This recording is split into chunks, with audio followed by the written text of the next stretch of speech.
Hai, selamat siang Rock Lovers. Jumpa lagi bareng Reta di sini dalam program Rock News. Oke, banyak banget informasinya Rock Lovers ya. Salah satunya Komisi Nasional Hak Asasi Manusia atau Komnas HAM menemukan adanya penghilangan rekam jejak komunikasi digital di 3 grup WhatsApp ajudan ex-Kadif Propam Irjen Verdi Sambo. Komisioner Komnas HAM Khairul Anam menyebutkan penghilangan jejak komunikasi digital ini berkaitan dengan adanya sejumlah HP ajudan Sambo yang ditukar. Jadi sejumlah HP ajudan Sambo yang asli ini belum diketahui keberadaannya sejak 10 Juli ya. Jadi yang dipegang sekarang sama Komnas HAM itu HP-HP yang baru. Sedangkan HP yang lama itu sudah ditukar gitu dan hilang sejak 10 Juli. Dan juga rekam jejak digital ini kan penting untuk melengkapi fakta-fakta yang ada terkait dengan pembunuhan Brigadir Yosua. Pasalnya tempat kejadian perkara yang merupakan rumah dinas Sambo ini juga sudah rusak ya. TKP-nya udah rusak, jadi ya HP-nya sekarang juga nggak jelas keberadaannya di mana begitu. Namun demikian, Komnas HAM mengaku tidak akan terhambat oleh itu. Secara bersamaan pihaknya juga tengah menyusun laporan dan rekomendasi terkait dengan kasus tersebut. Nantinya laporan ini akan dikirim kepada Presiden Joko Widodo, DPR, dan pihak-pihak terkait ya. Berarti ini kita udah bisa lihat ya Rock Lovers. Kenapa HP-nya diganti? Kenapa HP yang lamanya dibuang atau disembunyiin nggak tahu kemana ya? Dan kayaknya serempak deh semua ajudannya begitu. Karena HP-nya udah yang baru. Otomatis kan percakapan-percakapan yang sebelumnya atau percakapan pada saat sebelum terjadi pembunuhan itu nggak bisa dilihat gitu ya.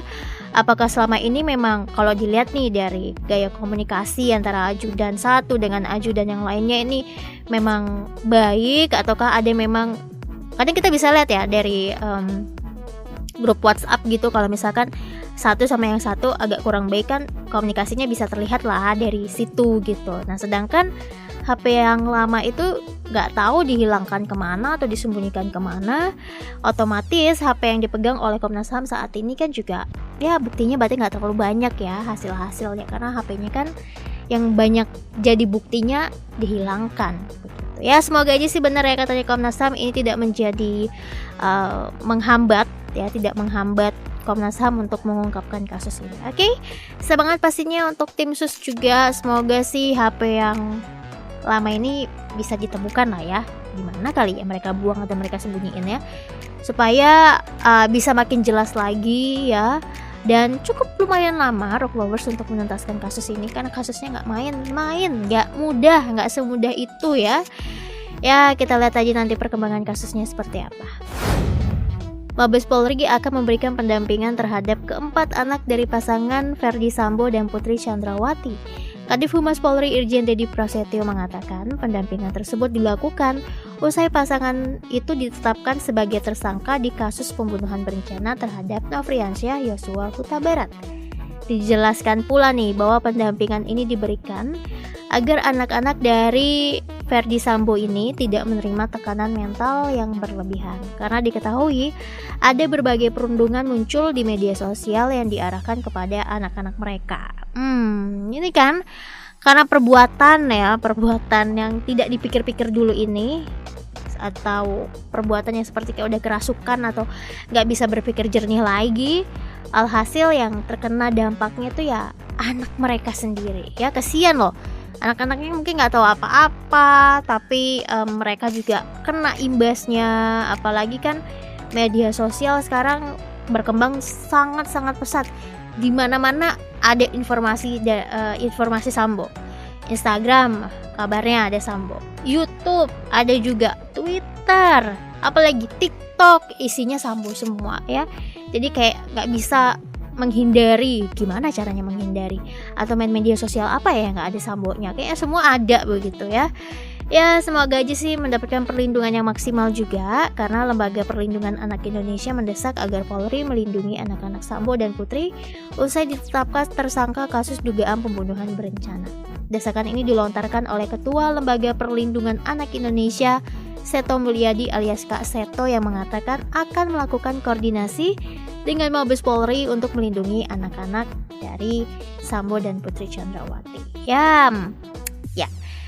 Semoga aja Kasus ini juga terang benderang ya, tidak ada lagi yang ditutupi. Anak-anak juga bisa mendapatkan perlindungan yang maksimal ya.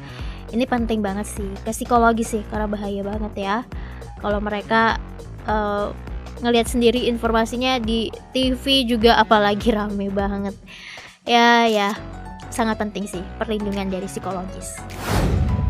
Kepala Angkatan Bersenjata Ukraina mengatakan hampir 9.000 personel militer negara Ukraina terbunuh dalam perang melawan Rusia, terhitung dari hari Senin kemarin. Namun tidak diberikan detail lebih lanjut dan tidak juga dikatakan jabatan apa saja sih para tentara yang tewas ini.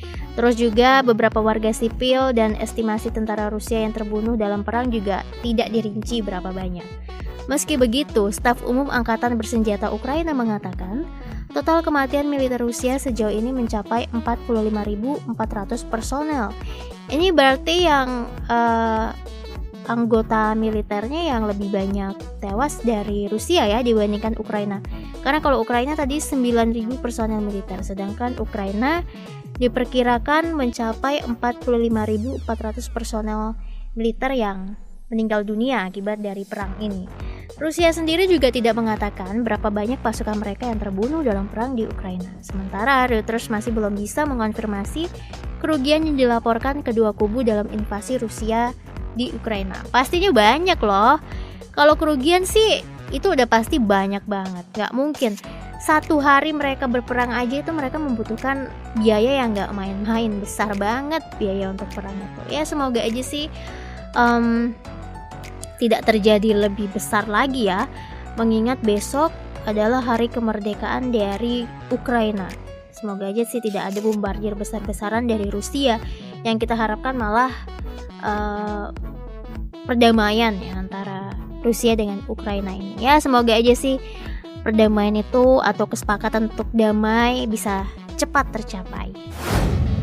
Kabar selanjutnya datang dari India. Sebuah geng di India menyamar sebagai kepolisian dan mengoperasikan sebuah kantor polisi palsu selama 8 bulan. Seorang pejabat kepolisian India, DC Srivastava, menuturkan geng ini menyamar sebagai polisi dan membuka kantor polisi di sebuah hotel di negara bagian Bihar. Dan diyakini nih mereka berhasil memeras uang dari ratusan orang selama 8 bulan beroperasi. Kantor polisi palsu ini berdiri hanya berjarak 500 meter dari rumah kepala kepolisian Bihar. Waduh. Dan juga dikatakan anggota geng ini terus menggunakan seragam polisi yang lengkap dengan lencana pangkat dan senjata. Jadi ya untuk orang yang hanya melihat sepintas-pintas ya pasti percaya kalau itu ya polisi beneran. Tapi ternyata itu polisi gadungan. Waduh. Dan juga para polisi bodong ini kemudian menagih uang secara paksa dari penduduk yang datang ke kantor mereka, melayangkan keluhan dan permintaan bantuan. Dengan menyamar sebagai polisi, geng ini pun mengantongi uang suap dari orang-orang yang meminta bantuan agar mengamankan perumahan sosial atau pekerjaan di jajaran kepolisian. Geng tersebut juga diketahui turut menggaji orang-orang dari pedesaan sekitar untuk berpura-pura menjadi petugas polisi lain yang bekerja di kantor mereka. Orang-orang ini dibayar sekitar $6 ya, $6 per harinya. Waduh, ternyata begitu ya. Yang ada operasi bodong, yang ada polisi bodong ternyata bukan hanya di sini tapi di India juga ya, malah lebih parah loh. Sampai buat pos polisinya segala, ini kan berarti nggak setengah-setengah ya. Nipunya nggak setengah-setengah, nipunya niat banget, tapi mereka berani banget nih. Operasi bodong mereka ini terbongkar ketika seorang polisi asli melihat dua anggota geng ini membawa senjata yang dibuat di bengkel lokal. Padahal kan selama ini kalau polisi dan aparat keamanan di India tuh kalau beli senjata yaitu dari lembaga layanan persenjataan negara. Kok mereka malah beli senjatanya dari bengkel gitu kan? Ya akhirnya dari sinilah Rock Lovers diketahui kalau ternyata selama ini mereka adalah polisi bodong yang sudah membangun kantor polisi selama 8 bulan lamanya. 8 bulan dan baru ketahuan sekarang. Aduh, telat banget sih. Dan kesian sih itu masyarakat-masyarakat yang ditipu sama polisi bodong ini. Ya semoga aja tidak terjadi di Indonesia. Ya, pasti ada. Kalau di Indonesia ada pasti rock lovers ya. Kita juga tahu ada beberapa polisi yang menyamar gitu ya. Orang biasa yang menyamar jadi polisi dan ya kayak gini, peras-peras uang warga, uang masyarakat diperas gitu. Tapi kan ada yang lama juga mereka menjalankan profesi sebagai polisi bodong ini. Ada juga sih yang baru-baru, tapi karena ada laporan dari masyarakat setempat, masyarakat yang pintar dan jeli banget, akhirnya diviralkan di media sosial. Itu kan sangat cepat banget ya. Kementerian Ketenagakerjaan atau Kemnaker mengungkapkan ada negara Timur Tengah lainnya yang ingin bekerja sama pengiriman pekerja migran Indonesia atau PMI ke negaranya. Dan dijelaskan oleh Menteri Ketenagakerjaan Ida Fauziah, keinginan ini disampaikan oleh Qatar dan United Arab Emirates setelah keberhasilan kesepakatan dengan pemerintah Arab Saudi. Jadi sedang dilontarkan nih keinginan dari mereka gitu ya. Dan menurutnya saat ini pemerintah tengah mengkaji permintaan dari berbagai negara tersebut. Jika yang diinginkan pemerintah dalam perlindungan kerja tercantum dalam undang-undang negara tersebut, maka akan ditindaklanjuti. Sebelumnya, pada 11 Agustus 2022, pemerintah dan Arab Saudi berhasil melakukan kerjasama dengan penandatangan dokumen Sistem Penempatan Satu Kanal atau SPSK. Dengan perjanjian ini, pemerintah memastikan bahwa pengiriman PMI ke Arab Saudi hanya bisa dilakukan melalui satu pintu atau Perusahaan Penempatan Pekerja Migran Indonesia atau P3MI yang memiliki izin resmi ya. Ini penting banget, kenapa harus satu pintu guys? Seperti yang kita tahu kan banyak banget nih para PMI ilegal, bisa dibilang ilegal karena bukan dari jalur resmi, bukan dari jalur pemerintah gitu ya, yang pergi ya paling banyak sih mereka kayak pergi ke Malaysia gitu, kerja ke Malaysia. PMI ilegal ini pergi ke Malaysia dan nggak tahu ya rock lovers apakah di Malaysia mereka nanti kerja atau malah menjadi perdagangan manusia, kan kita nggak tahu karena dia perginya aja bukan dari jalur resmi. Jadi buat rock lovers semua yang keluarganya, sahabatnya atau karibnya yang punya rencana ingin bekerja atau mengadu nasib di luar negeri, itu bisa dianjurkan lewat jalur-jalur resmi, jalur-jalur dari pemerintah ya. Tadi seperti P3MI yang memang itu adalah resmi gitu, ada izin resminya juga. Jadi kalau mau ya harus lewat situ supaya tercatat oleh negara kalau kamu memang PMI yang sedang bekerja di negara ini gitu ya. Jadi misalkan ada kejadian apa gitu kamu di luar negeri, itu bisa dipantau oleh pemerintah Indonesia. Kalau misalkan jalur ilegal kan juga pemerintah sulit ya, karena kan kalian tidak terdata dalam PMI yang bekerja di luar negeri. Oke? Semangat terus buat kalian semua pastinya, dan kalau mau kerja di luar negeri harus lewat jalur resmi. House of the Dragon mencetak sejarah HBO sebagai serial dengan penonton terbanyak pada penayangan perdana. Serial ini berdasarkan data dari Warner Bros. Discovery disaksikan sebanyak 9,99 juta penonton lewat HBO dan HBO Max saat tayang perdana di hari Minggu kemarin. Dan juga capaian dari House of the Dragon ini kan mengungguli serial aslinya ya, Game of Thrones yang ditonton sebanyak 4,2 juta ketika penayangan perdana di tahun 2011. Namun demikian, Game of Thrones ini berhasil mengundang 17,9 penonton saat episode pertama musim terakhir tayang di tahun 2019. Apa udah ada yang nonton House of the Dragon ini? Karena mencetak sejarah HBO sebagai serial dengan penonton terbanyak di penayangan perdananya. Yang penasaran? Cus saja langsung nonton.